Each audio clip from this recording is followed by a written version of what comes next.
avoid it. Like, it's just not going to happen. So you just got to mentally flush that down the toilet, not deal with it, and fight the game from that position. We're going to see Chunky try to do that a lot here.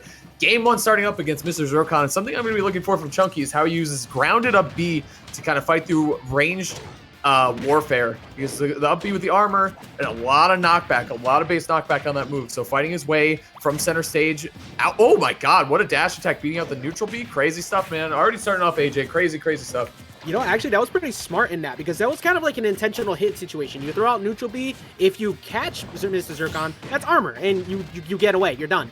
But if you get hit, you get popped up, so you get the opportunity to go for the up B away from what could be a lower recovery. So that, like, mixing up recovery is going to be the big thing in terms of fighting a character who can just handle you off stage so well. Yeah. And I'm definitely looking forward to see how that answers. Oh!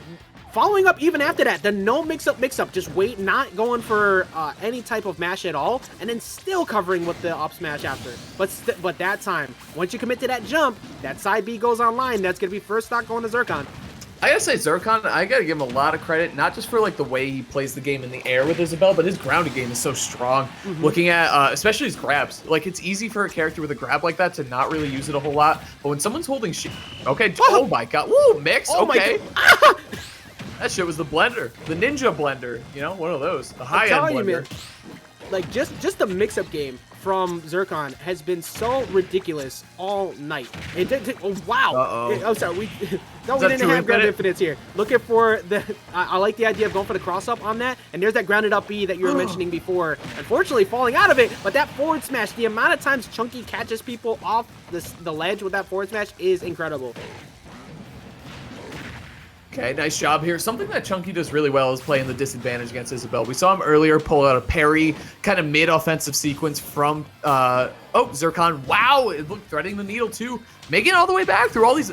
Someone in chat pointed out earlier that Zercon doesn't really camp. He kind of sets up a zone. He's more of like a zoner rather than like a straight-up camper. You know what I'm saying? Which is cool. But he hits buttons, dude. He's definitely a button presser. Yeah, I think Zercon's the farthest thing from camping, honestly. Like, yes, for sure. You have to go for slingshots. You have to go for, like, these hits. But really, it's all about just, like, he plays mid-game, mid-game setup. Like, he's willing to, like, trap. He's not on the other side of the stage doing nothing. He's, like, mid-zone. Okay, that should be it. Yep. Having that type of range on it's not a true command grab or anything, but having that type of range to get a KO grab is incredible, especially against the heavy like this. Because really one of the big things that everybody doesn't want to deal with in fighting these heavies is having to commit. What an attempt. What an attempt, dude. I saw it coming out. I knew he was trying to line up the extended hitbox, man. That's what I'm talking about, the up B to go through the slingshot. It's such a good option because, dude, the base knockback is huge, but also he can zoom across the stage. So you can get hit from it like center stage, and you could be all the way at the edge by the time it's over. What the heck? The best hitbox for Isabelle there. He didn't get grounded for that one. I think it was a little late to try something there. I think you just set up the ledge trap. But either way, Chunky is going to take that game down with a back air. Nice job from center stage again.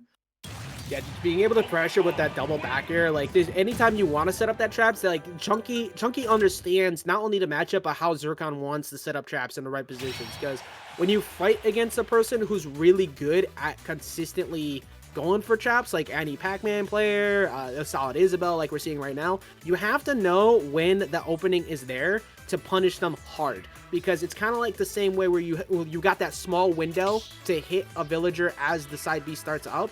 It's very similar here, but a harder guess. And Chunky's consistently been able to get that. And it's kind of what we said before, where like Chunky's getting ping-ponged around, but as a heavy, you either learn how to just deal with being in disadvantage a lot, or you lose. Like, those are your two options. And we saw one panicky air dodge where he got fishing rod twice in a row, and then he stopped doing it. He just played more confidently in disadvantage, which he's always been really good at. So yeah, that was really, really good, man. And it's just, like we said, AJ, the theme is going to be Isabelle's going to be winning neutral, going to be putting Chunky probably at a percentage disadvantage for most of the game, but Chunky's still able to close out the stocks and able to close out games. Yeah, and like also just something that kind of went by the wayside we mentioned for a quick second was the fact that Chunky was able to navigate around getting edge guarded multiple times. Like the delay on the up B and a bunch of other things. But what do you think overall is the way that Zercon could adjust to that to really force those early edge guards because he really hasn't been able to find the full success to it. How do you bait Chunky into that bad position? I feel like you just gotta, I don't know, man. That's a complicated question because there's so many positions where I think Chunky has these cute, okay, he keeps falling out of that. Okay, just did it again. Look at, that's gonna almost kill, dude. You gotta be so careful with all your projectiles, but reaching all the way out, putting on the pressure. ChunkyKong, a huge first stock, AJ. I love the commitment there too because you're already at kill percent. So if you do get hit by that side B, well, okay, you're gonna die anyways. But that coverage right there, it's just hanging out above it. You what looks like a free KO situation from Zercon swinging the other way, and then you just get caught. A lot of pressure from these down Bs, man. That's a lot of ground control, so I think he's going to try to scoop him out of the air now. You know what I mean? Like, you control the ground and force him into the air, and you're going to jump in back air and stuff. No, yeah, back air, he's facing forward too. Okay. Maybe just more ground control from maybe Chunky's content controlling the ground. That's what it looks like so far. Oh my god. Like just all these fairs, like, we were talking before how, you know, he's not really a fully committed zoner. These fairs are to set up that mistake approach, like that roll right there. It's just like, all right. What a trade, dude. That was so smart. To get away from that, but that forward smash again is so strong. That was such a good trade on the side B because he knew if he buried, he'd be able to get out of the bad positioning going back to the ledge. So he'll take, that's what I'm talking about, taking good hits. And look at, now he's right back in this, man. It felt almost impossible when he was getting juggled to the ledge. Took that one hit, still lost the stock, but then able to fire back very quickly. So Chunky, big retaliation here, but he's got a problem and disadvantage now. Zercon, that's the tricky thing about heavies on the stage is they're so big, they occupy so much of a zone that moving around these platforms and getting out of disadvantage is so hard. It's so hard, man. Yeah. It's like I don't know. I don't have a good metaphor actually. It's like a bull in a china shop. Like there's nowhere for them to go. Really? Not like you trapped a monster in a cage and they want out. Like it's just so hard to like understand how to slow down somebody who is at kill percent like this and still has the KO power to knock you out like right now. Like Zercon understands the right times, the right situations. I really like the attempt right there because if Zercon decided to air dodge down onto that platform, that was probably a KO. Like I don't know if you would have been able to get the reset into an up air there, but it's still another thing that will force Zercon to be a little bit more afraid on the landings. Yeah, dude. I mean, you can see Chunky, a lot of good spacing here. He's trying to pick his right time to go in. Oh, he's looking for a neutral B. Here's the thing. If Zercon keeps giving... What the hell? He got true punish for that. That was negative on hit. The weirdest hitbox from that side B and DK. Looking for an up smash, though. Zercon can't close it out, AJ. Looks like Chunky's on the hump, but he gets stopped. Oh, that was... Oh, getting the trade there with the Nair, understanding the situation, looking for the B reverse cancel, trying to, like, bait out Zercon going for, like, just kind of a fade back to avoid that. What's the option here in not pulling the trigger? Wow. Good job by Chunky because that would definitely been called out. Oh, back jump goal too, trying to just get out of the corner there because if you stay in shield, you're gonna die because he's just gonna get you and toss you straight up. So that whole mix-up right there in itself was so scary. Like you either drop down off stage and go for a reset and hope that Chunky went off stage with you because if you did it, you're getting punished on the ledge.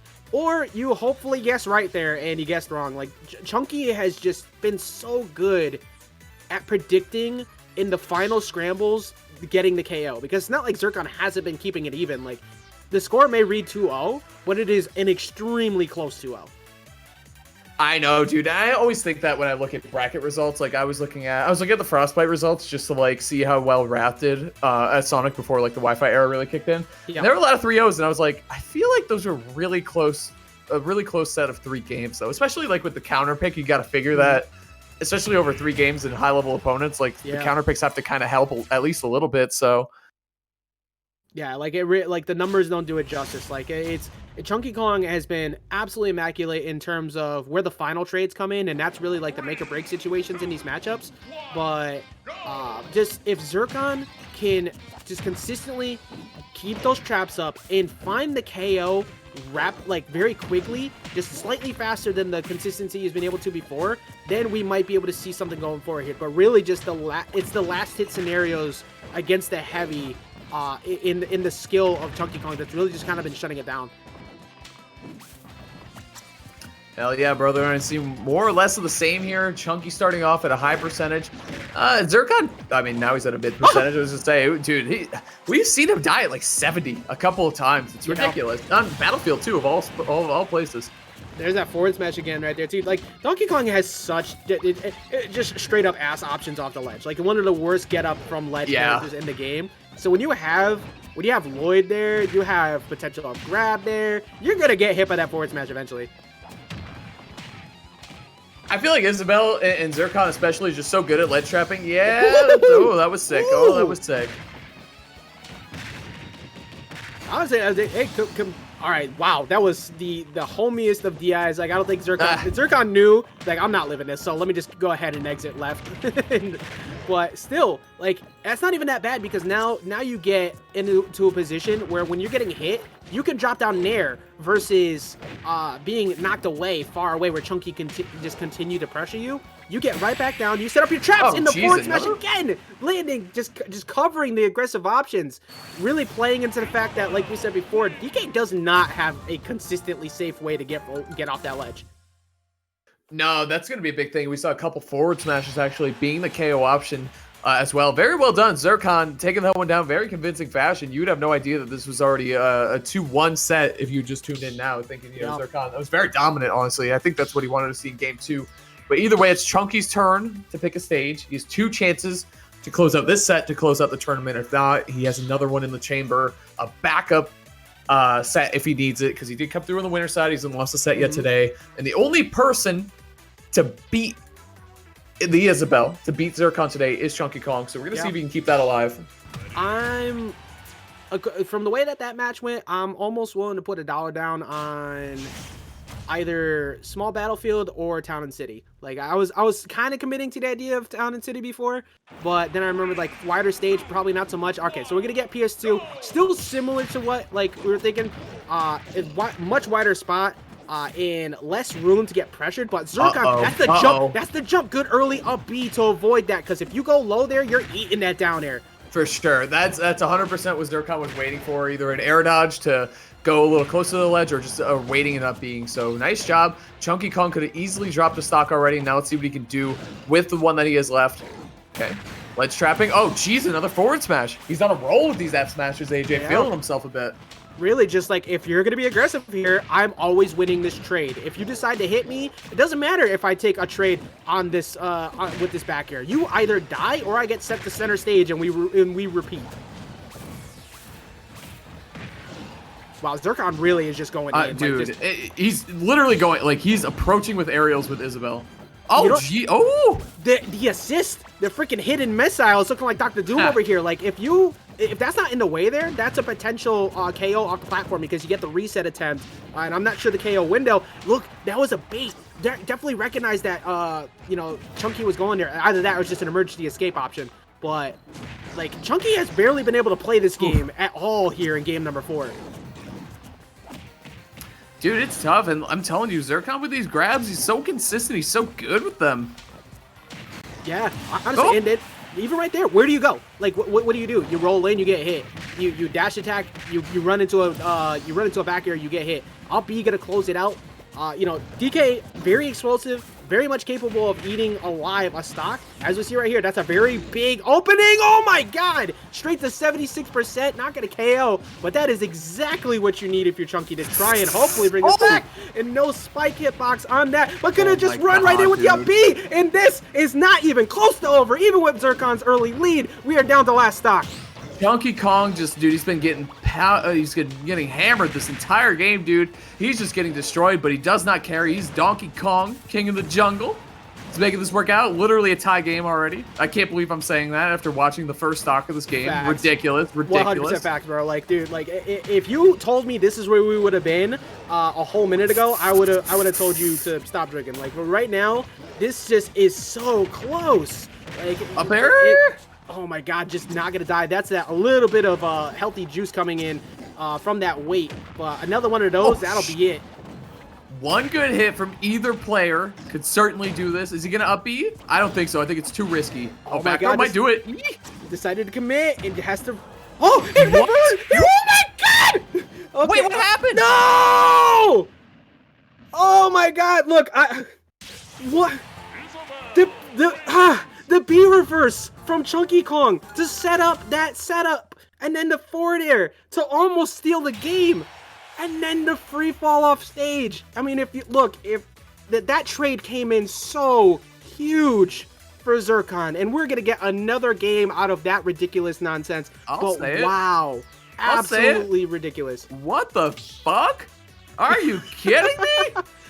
The Lloyd saved him from the forward air? I can't.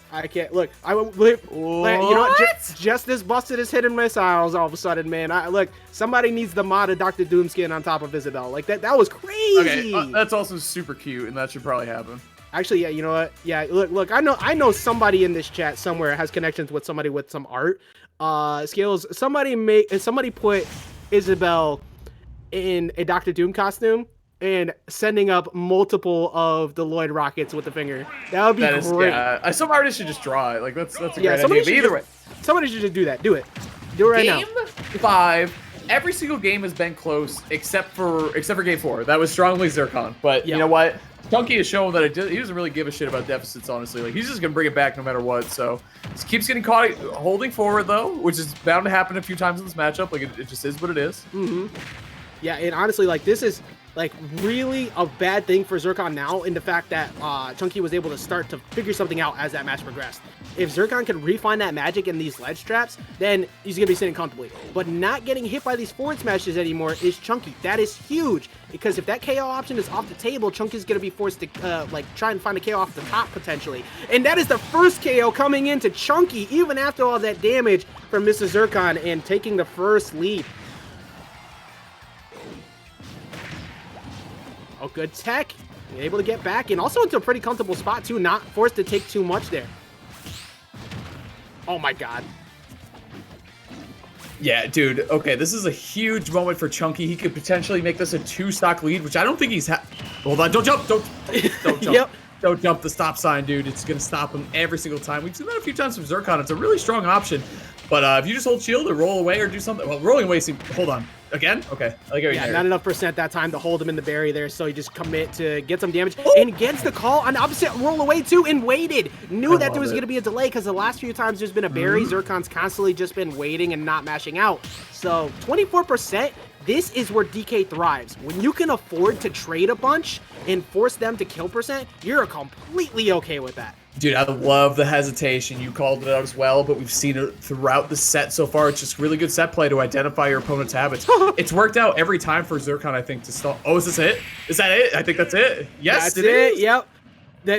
Really the telltale difference was the amount of parries. Like, the amount of parries that ChunkyKong got at the end just completely shut down Zercon's just aggressive gameplay. Shut down so much shield pressure, stopped the traps, and really just completely changed the whole gameplay around.